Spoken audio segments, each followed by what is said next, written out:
بسم اللہ الرحمن الرحیم۔ طہارت کورس کی قسط نمبر 3 آپ کے گروپ میں پیش کی گئی، جس کے اندر ہم نے نجاست خفیفہ کو سمجھنا ہے۔ پہلے ہم نے نجاست غلیظہ کو سمجھ لیا کہ نجاست غلیظہ جو ہے اس کا جو حکم ہے وہ درہم کے اعتبار سے ہے، اور آج ہم نجاست خفیفہ کو جو اس سے کم ہے، کیونکہ نجاست کی جب 2 قسمیں ہم نے پڑھی تھیں، غلیظہ اور خفیفہ۔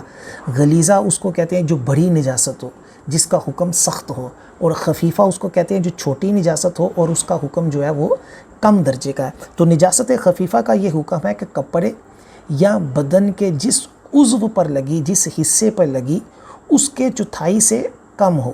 یعنی اگر ایک ہاتھ ہے پورا، تو اس ہاتھ کے چوتھائی سے کم ہو، یعنی ہاتھ کے اگر 4 حصوں میں تقسیم کیا جائے تو چوتھے حصے سے کم ہو۔ اسی طرح چہرہ ہے، تو پورے چہرے کے اگر 4 حصے کیے جائیں تو چوتھے حصے سے کم اگر وہ نجاست خفیفہ لگی ہے۔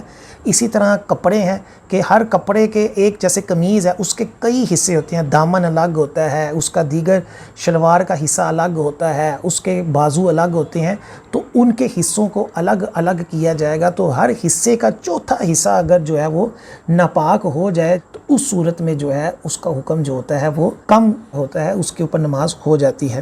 تو چوتھائی سے کم ہے تو نماز ہو جائے گی، اور پورا چوتھائی ہے یا اس سے زائد ہے تو اس صورت میں نجاست خفیفہ میں نماز نہیں ہوگی۔ نجاست اگر کسی پتلی چیز جیسے پانی یا سرکہ میں گرے تو چاہے غلیظہ ہو یا خفیفہ ہو، کل ہی ناپاک ہو جائے گا۔ ایسا نہیں کہا جائے گا کہ لو جی جس طرح کپڑے کے اوپر چوتھائی سے کم معاف ہے تو چلو جی پانی کے اندر بھی چوتھائی سے کم معاف ہو جائے، یا پیشاب کا ایک قطرہ جو ہے نجاست غلیظہ جو ہے اگر جو ہے وہ کسی بالٹی کے اندر گرے تو ہم یہ کہیں کہ لو جی ایک تو درہم سے کم ہی تھا۔ نہیں، ایک قطرہ بھی اگر کسی بہتی ہوئی چیز کے اندر ملتا ہے، دودھ کے اندر ملتی ہے نجاست، یا وہ پانی کے اندر یا اور بہنے والی چیز، تو اس سب کو وہ ناپاک کر دے گی۔ اس کے اندر وہ یہ لمٹ نہیں دیکھی جائے گی۔ یہ رعایت شریعت نے جسٹ جو ہے وہ جسم اور کپڑوں کے اعتبار سے دی ہے۔ اسی طرح لوگوں کے اندر یہ بھی مشہور ہے کہ لڑکی کا پیشاب نجاست غلیظہ ہے، اور جو اکثر مشہور ہے کہ یہ جو ہے وہ معاف ہے، یہ بالکل غلط ہے۔